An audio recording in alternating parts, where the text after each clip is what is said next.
ಬೀದರ್ ಲೋಕಸಭಾ ಕ್ಷೇತ್ರದ ಮತದಾರರು ಮಾನ್ಯ ಭಗವಂತ ಕುಮಾರ್ ಅವರಿಗೆ 10 ವರ್ಷ ಸಂಸದರಾಗಿ ಸೇವೆ ಮಾಡಲಿಕ್ಕೆ ಅವಕಾಶವನ್ನು ಕೊಟ್ಟಿದ್ದಾರೆ. ಈ 10 ವರ್ಷದಲ್ಲಿ ಬೀದರ್ ಜಿಲ್ಲೆಯ ಅಭಿವೃದ್ಧಿಯಲ್ಲಂತೂ ಅವರ ಶೂನ್ಯ ಕೊಡುಗೆ ಇದೆ. ಜಿಲ್ಲೆಯ ಜನ ಬದಲಾವಣೆ ಬಯಸ್ತಾ ಇದ್ದಾರೆ. ಇವತ್ತು ಈ ಚುನಾವಣೆಯಲ್ಲಿ ಸೈದ್ಧಾಂತಿಕ ನೆಲೆಗಟ್ಟಿನ ಮೇಲೆನೆ ಹೋರಾಟ ಮಾಡಬೇಕು ಅಂತ ನಾವೆಲ್ಲ ತೀರ್ಮಾನ ಮಾಡಿದ್ದೆ. ಆದರೆ ಸೋಲಿನ ಭೀತಿಯಿಂದ ಭಗವಂತ ಕೋಬಾ ನನ್ನ ವಿರುದ್ಧ ವೈಯಕ್ತಿಕವಾಗಿ ಮತ್ತು ನನ್ನ ಪರಿವಾರದ ವಿರುದ್ಧ ಇಲ್ಲ ಸಲ್ಲದ ಹೇಳಿಕೆಗಳನ್ನು ಕೊಡ್ತಾ ಇದ್ದಾರೆ. ಅದನ್ನು ತೀವ್ರವಾಗಿ ಖಂಡಿಸ್ತೇನೆ. ಅವರು ಮೊನ್ನೆ ಅವರ ನಾಮಪತ್ರ ಸಲ್ಲಿಕೆ ಕಾರ್ಯಕ್ರಮದಲ್ಲಿ ಬೀದರ್ ಜಿಲ್ಲೆ ಜನರಿಗೆ ನಮ್ಮ ಸರ್ಕಾರದ ಒಂದು ಯೋಜನೆಯಿಂದ ರೈತರಿಗೆ 1200 ಕೋಟಿ ರೂಪಾಯಿ ಬೆಳೆ ವಿಮೆ ಸಿಕ್ಕಿದೆ ಅಂತ ಸುಳ್ಳು ಹೇಳಿದ್ದಾರೆ. ಇದು ಒಂದು ಅಪ್ಪಟ ಸುಳ್ಳು. ಮಾಧ್ಯಮದಲ್ಲೇ ಗುರುತಿಸಿದ್ದೀರಿ. ಅದರಲ್ಲಿ ಇವತ್ತು ಯಾವ ರೀತಿಯಲ್ಲಿ ಬಿಜೆಪಿಯವರು ಸುಳ್ಳು ಹೇಳ್ತಾರೆ, ಮೋಸ ಮಾಡ್ತಾರೆ, ವಂಚನೆ ಮಾಡ್ತಾರೆ ಅಂತ ಹೇಳಿ ಇದು ಒಂದು ಜ್ವಲಂತವಾದಂತಹ ಒಂದು ಉದಾಹರಣೆ. 7 ವರ್ಷದ ಅವಧಿಯಲ್ಲಿ ಬೀದರ್ ಜಿಲ್ಲೆಯಲ್ಲಿ ಇವತ್ತೇನು ಪ್ರಧಾನಮಂತ್ರಿ ಫಸಲ್ ಬಿಮಾ ಯೋಜನೆ ಇದೆ, ಮೊದಲಿನಿಂದ ಹೇಳ್ತಾ ಇದ್ದಾರೆ, ಇದೊಂದು ಗೋಲ್ಮಾಲ್ ಯೋಜನೆ, ರೈತರಿಗೆ ದಾರಿ ತಪ್ಪಿಸುವಂತಹ ಒಂದು ಯೋಜನೆ. ಬೀದರ್ ಜಿಲ್ಲೆಯಲ್ಲಿ ಒಂದೇ ನಾವು ತೆಗೆದುಕೊಂಡ್ರೆ ಕಳೆದ 7 ವರ್ಷದ ಅವಧಿಯಲ್ಲಿ ರೈತರು ಕಟ್ಟಿದಂತಹ ಕಂತು, ರಾಜ್ಯ ಸರ್ಕಾರ ಕಟ್ಟಿದಂತಹ ಕಂತು, ಕೇಂದ್ರ ಸರ್ಕಾರ ಕಟ್ಟಿದಂತಹ ಕಂತು, ಇವೆಲ್ಲವನ್ನು ಸೇರಿಸಿದ್ರೆ ಇವತ್ತು ಬೆಳೆ ವಿಮೆ ಕಂಪನಿಗಳಿಗೆ, ರೈತರಿಗಲ್ಲ, ಬೆಳೆ ವಿಮೆ ಕಂಪನಿಗಳಿಗೆ 650 ಕೋಟಿ ರೂಪಾಯಿ ಲಾಭ ಮಾಡಿಕೊಂಡಿದ್ದಾರೆ. 650 ಕೋಟಿ ರೂಪಾಯಿ ಯಾರು ದುಡ್ಡು? ತೆರಿಗೆ ಪಾವತಿದಾರರು. ಏನೂ ಹೂಡಿಕೆ ಮಾಡದೆ, ಏನೂ ಪರಿಶ್ರಮ ಮಾಡದೆ, ಬರೀ ಕೂತಲ್ಲೇ ಒಂದು ಇವತ್ತು ಅರ್ಜಿ ಹಾಕಿ ಗುತ್ತಿಗೆ ಪಡೆದುಕೊಂಡು ಇವತ್ತು ಬೆಳೆ ವಿಮೆ ಕಂಪನಿಗಳಿಗೆ ಲಾಭ ಆಗುವಂತಹ ರೀತಿಯಲ್ಲಿ ಮಾರ್ಗಸೂಚಿಗಳನ್ನು, ನಿಯಮಗಳನ್ನು ತಯಾರು ಮಾಡಿ ಅವರಿಗೆ ಪರೋಕ್ಷವಾಗಿ ರೈತರ ಹಣ ಲೂಟಿ ಮಾಡುವಂತದಕ್ಕೆ ಅವಕಾಶ ಮಾಡಿಕೊಟ್ಟಿದ್ದು ಯಾರು? 250 ಕೋಟಿ ಏನು ರೈತರ ಹಣ ಲೂಟಿ ಆಯ್ತಲ್ಲ, ಅದ್ರ ಬಗ್ಗೆ ಭಗವಂತ ಕೋಬಾ ಉತ್ತರ ಕೊಡಬೇಕು. ಇದರಲ್ಲಿ ಅವ್ರದ್ದು ಏನ್ ಪಾಲಿದೆ ಅಂತ ಹೇಳಿ ಬೀದರ್ ಜಿಲ್ಲೆ ಜನರಿಗೆ ತಿಳಿಸಬೇಕು. ಇದು ದಾಖಲೆ ತೋರಿಸಲಿ. ಇನ್ನು 650 ಕೋಟಿ ರೂಪಾಯಿ ಅವರಿಗೆ ಲಾಭ ಆಗಿದೆ, ಇದು ಸುಳ್ಳಿದೆ ಅಂತ ಹೇಳಬೇಕಾದ್ರೆ ಅವ್ರ ದಾಖಲೆ ಮುಖಾಂತರ ಮಾಧ್ಯಮದವರಿಗೆ, ಬೀದರ್ ಜಿಲ್ಲೆ ಜನರಿಗೆ ಹೇಳಿ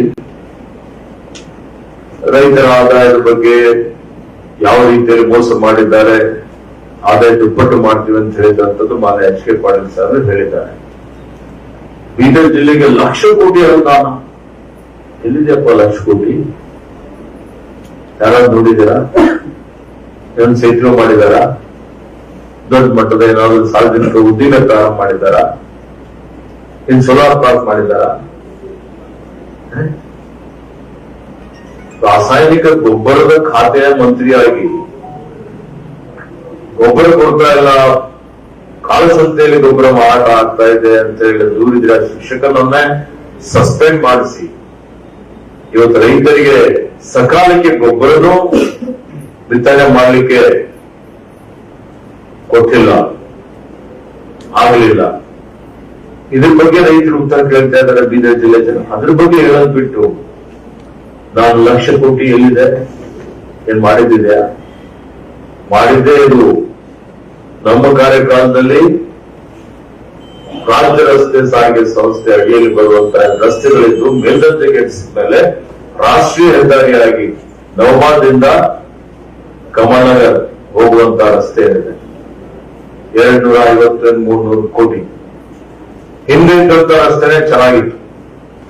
ಈಗ 10 ಮೀಟರ್ ರಸ್ತೆ ಮಾಡ್ತೀವಿ ಅಂತ ಹೇಳಿ 2 ವರ್ಷದ ಅವಧಿಯಲ್ಲಿ ಆಗುವಂತ ರಸ್ತೆ 8 ವರ್ಷ ತೆಗೆದುಕೊಂಡು ಅದು ಕಳಪೆ ಮಟ್ಟದಲ್ಲಿ ಮಾಡಿ ಒಂದ್ ಕಡೆ ರಸ್ತೆ ಮಾಡ್ತಾ ಇದ್ರೆ ಮತ್ತೊಂದು ಕಡೆ ಗಿಡಗಳು ಬಿಡ್ತಾ ಇದ್ರೆ ನೋಡ್ತಾ ಇದ್ರಿ, ಅಪಘಾತಗಳಾಗ್ತಾ ಇದೆ. ಯಾರ ಕಾರಣಪ್ಪ? ಅದಕ್ಕೆ ಉತ್ತರ ಕೊಡ್ಬೇಕಲ್ಲ. ಇವತ್ತು ಲಕ್ಷ ಕೋಟಿ ಅನುದಾನನೂ ಸುಳ್ಳು. ಅದೇ ರೀತಿಯಲ್ಲಿ ನೀವು ನೋಡಿ, ನಮ್ಮ ಮೇಲೆ ದಲಿತರ ಬಗ್ಗೆ ಕಣ್ಣೀರು ಸುರಿಸ್ತಾರೆ, ಶೋಷಿತರ ಬಗ್ಗೆ ಕಿಂಚಿತ್ತೂ ಕಳಕಳಿ ಇಲ್ಲದೆ ಅವರಿಗೆ ಮೋಸ ಮಾಡಿ ವಂಚನೆ ಮಾಡಿ ಇವ್ರದೇ ಪರಿವಾರದ ಕಡೆಯಿಂದ ಗುತ್ತಿಗೆ ಕೊಡಿಸಿ ಇವತ್ತೇನು ಬ್ರಿಂಡ್ಸ್ ಸ್ವಚ್ಛತಾ ಸಿಬ್ಬಂದಿಗಳ ಹಣ ಲೂಟಿ ಮಾಡಿದ್ದಾರೆ. ಮಾಂಜರಾ ಕಂಪನಿ ವತಿಯಿಂದ 96 ಜನ ಸ್ವಚ್ಛತಾ ಕರ್ಮಿಗಳಿಗೆ ಪ್ರವೃತ್ತಿಗೆ ಆದ ಮೇಲೆ ನೇಮಕ ಮಾಡಿಕೊಂಡು ಆ ಸ್ವಚ್ಛತಾ ಕರ್ಮಿಗಳ ಹೆಸರಿನಲ್ಲಿ ಏನು ಅವರ ಒಂದು ಸಂಬಳ ಬರ್ತಿತ್ತು ಅವರಿಗೆ, ಆ ಸಂಬಳದಲ್ಲಿ 16,000 ಜಾಗದಲ್ಲಿ ESI ಕಟ್ಟಿಲ್ಲ ದಾಖಲೆ ಇದೆ, PF ಕಟ್ಟಿಲ್ಲ ದಾಖಲೆ ಇದೆ, ಕನಿಷ್ಠ ವೇತನ 14,000 ರೂಪಾಯಿ ಕೊಡಬೇಕು, ಅದು ಕೊಟ್ಟಿಲ್ಲ. ಬರೀ 5,000-6,000 ಮಾತ್ರ ಕೊಟ್ಟು ಅವರ ಹೊಟ್ಟೆ ಮೇಲೆ ಹೊಡೆದಂಥದ್ದು, ಅವರ ಲೂಟಿ ಮಾಡಿದಂಥದ್ದು. ಅದಕ್ಕೆ ಉತ್ತರ ಕೊಡ್ಬೇಕಲ್ಲ. ಲೇಬರ್ ಡಿಪಾರ್ಟ್ಮೆಂಟ್ ನೋಟಿಸ್ ಹೋಗಿದೆ.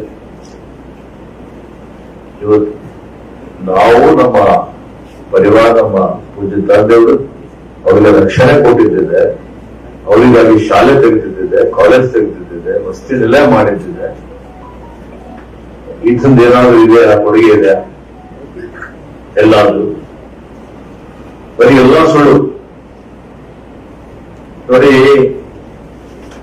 ಹೈಕೋರ್ಟ್ ಅಲ್ಲಿ ಈತ ಮಾತನಾಡ್ತಾ ಇದ್ದಾಗ ಈಶ್ವರ್ ಖಂಡ್ರೆ ಮೇಲೆ ಹೈಕೋರ್ಟ್ ದಂಡ ಹಾಕಿದೆ ಅಂತ ಹೇಳಿದ್ದಾರೆ.